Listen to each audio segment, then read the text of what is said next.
Hai guys, welcome back to my channel Zen Studio. And yup, kali ini Ane mau share tentang salah satu aplikasi yang keren banget nih ya. Aplikasi apa itu? Simak dulu video berikut ini.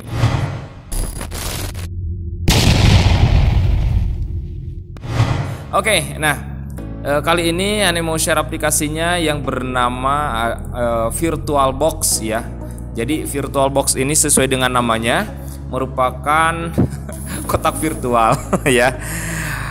Maksudnya gimana? Maksudnya di sini adalah teman-teman bisa melakukan pembelajaran mengenai install ulang komputer, kemudian install software ataupun pembelajaran proses install ulang ataupun install aplikasi lainnya ya, sebagai media percobaan ya di komputer virtual kita. Jadi dengan adanya software VirtualBox ini, jadi kita bisa mudah mengecek aplikasi yang baru keluar ataupun baru dirilis apakah sudah bekerja dengan semua atau bekerja dengan full seperti itu, ataupun masih ada bugnya atau masih ada errornya. Nah, sebenarnya banyak aplikasi komputer virtual ya, dari mulai di sini Ane udah mendownload beberapa ya.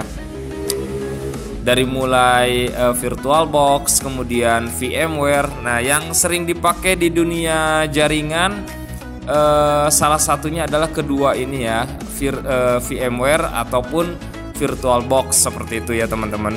Nah, ini sangat bermanfaat banget ya di dunia perjaringan ataupun di dunia IT.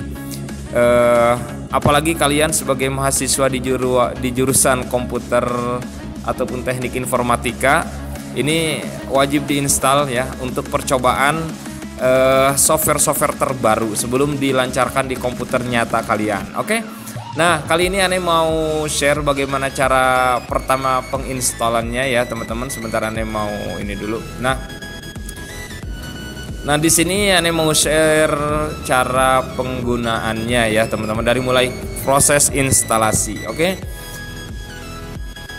Udah Ane download versi terbaru ya, 6.1.18 yang ini. Oke, kita langsung saja diinstal ya teman-teman. Oke, pastikan harddisk kalian masih kosong ya. Nah, ini penginstalnya sangat gampang banget. Nah, di sini ada di folder program files ya, di C tentunya, di C program files Oracle. Kemudian ada folder VirtualBox. Oke, kita langsung next aja. Di sini terserah teman-teman mau dicentang semuanya, silahkan. Oke. Kalau udah tinggal di yes aja, install. Oke. Dan pengerjaannya selesai ya teman-teman. Sampai sini dulu ya, sampai sini dulu untuk proses instalasi VirtualBox-nya, dan kita tunggu nanti kita akan tes bagaimana cara penggunaannya. Dan nanti ada proses instalasi tentang pembacaan driver seperti itu ya teman-teman, tinggal diinstal aja. Nah, untuk software ini jadi kalian bisa menggunakan latihan ya, dari mulai latihan instalasi Windows, baik Windows 7, Vista, kemudian Windows XP. Nah, bisa dengan menggunakan aplikasi ini teman-teman bisa bernostalgia ya, ataupun menginstal Android, Linux ya, semua OS ya tentunya bisa dilakukan di sini. Oke. Nah, dan kita udah melihat di sini di tampilan layar utamanya ya, tampilan layar utama di VirtualBox ataupun komputer virtual kita. Nah, jadi di sini kita akan mau men-setting baru ya, di sini ya. Ada tombol baru, tombol mesin baru.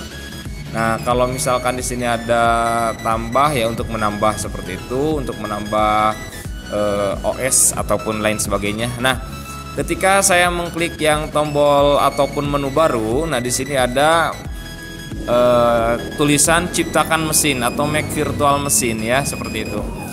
Nah, di sini saya mau menambahkan misalkan Windows XP. Nah, saya mau mencoba menginstal Windows XP nanti ya. Di sini pakai Windows XP yang 32 bit atau 64 bit ya. 64 bit ya. Ataupun yang 32 bit aja dulu lah, biar enak ya teman-teman. Kemudian folder mesinnya ada di sini ya, Design Studio VirtualBox VMS ya, virtual mesin.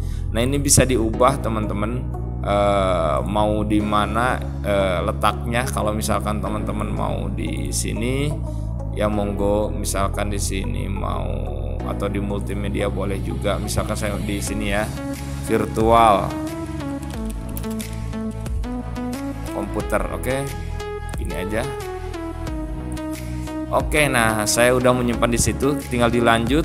Kemudian di sini setting ya, di sini men-setting RAM, virtual RAM-nya ya teman-teman yang akan dipakai. Nah karena di sini Windows XP cukuplah 1 GB juga. Nah 1 GB itu 1024 MB ya. Tinggal klik lanjut.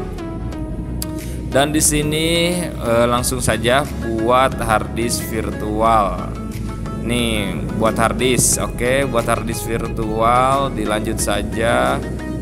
Dialokasikan secara dinamik. Oke. Nah di sini disarankannya 10 GB. Nah aneh mau kasih 26 GB aja lah. Nah oke teman-teman, dan di sini udah jadi. Dan nanti kita tinggal proses instalasinya ya teman-teman. Oke. Nah aneh di sini mesin yang pertama kita udah buat nih. Nah kemudian saya buat baru lagi ya. Misalkan klik tombol baru lagi. Nah di sini saya mau mencoba pakai Windows 7. Oke, Windows 7 ya. Di sini yang 64 bit atau 32 bit. Nah disarankan yang 64 bit aja. Yaps. Nah di sini virtual mesinnya itu seperti biasa. Aneh pakai yang di sini aja lah. Oke, nah tinggal diklik lanjut. Ininya disarankan 2 GB. Oke, gak apa-apa, 2 GB aja buat. Kemudian di sini oke, 32 GB disarankannya, gak apa-apa, bisa langsung buat aja. Oke, nah di sini udah ada 2 mesin ya teman-teman. Jadi maksudnya apa? Jadi maksudnya kita mempunyai komputer pertama ini mempunyai Windows XP yang ber-OS-kan Windows XP. Nah, kemudian komputer yang kedua, komputer secara mayanya ya. Di sini Windows 7. Oke. Dan kalau teman-teman mau mencoba pakai Windows 10 bisa juga, misalkan Windows 10. Nah, bisa di sini ya. Tinggal ditambahin aja ya teman-teman. Nah misalkan penyimpanan di mana, nah tergantung teman-teman mau di mana. Nah bahkan, nah ini tinggal ini mah next aja ya. Kalau mau ditambahkan secara sendiri juga boleh ya teman-teman, tergantung kesukaan. Nah di sini bisa ada 3 komputer dari mulai Windows XP, Windows 7, Windows 10 seperti itu. Atau saya mau coba yang pakai Linux ya, Ubuntu misalkan. Nah di sini udah langsung ada ya Ubuntu. Nah kita coba nanti proses instalasinya ya. Oke, saya di sini mau mencoba sampai menjelaskan sampai di sini dulu ya teman-teman, agar enak ya penjelasan secara berkala seperti ini. Oke, nah ini kasih 20 GB aja. Oke, nah di sini ya. Nah di sini ada 4 komputer dari mulai OS-nya itu XP, Windows 7, Windows 10, dan Ubuntu.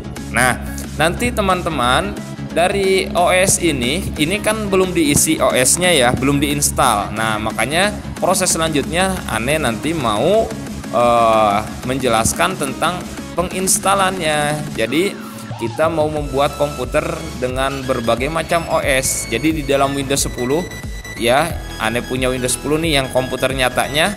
Tetapi di dunia mayanya aneh punya berbagai perangkat komputer seperti itu ya bayangannya ya teman-teman. Jadi dari mulai Windows XP aneh punya, 7 punya, 10 punya, Ubuntu punya. Nah di sini teman-teman tinggal memilih saja, disesuaikan dengan OS yang teman-teman inginkan. Nah biasanya kalau di dunia perjaringan biasanya memakai Linux ya. Jadi komputer nyatanya itu misalkan dari Windows 7, Vista ataupun Windows 10, sementara di komputer dunia mayanya secara untuk keperluan jaringannya itu adalah pakai Kali Linux misalkan seperti itu, ataupun Ubuntu, ataupun misalkan Red Hat ya kalau nggak salah ada ya. ataupun Linux Garuda ya punya orang Indonesia. Nah, seperti itu ya teman-teman. Nanti kita akan proses menginstalnya. Oke, untuk video kali ini sampai di sini dulu. Silakan teman-teman, bagi yang teman-teman yang baru gabung, silakan diklik like, di subscribe tentunya ya teman-teman, di komen ya biar channel ini semakin berkembang kembali. Oke. Sekali lagi dari Kang Zens mengucapkan hatur nuhun dan wassalam.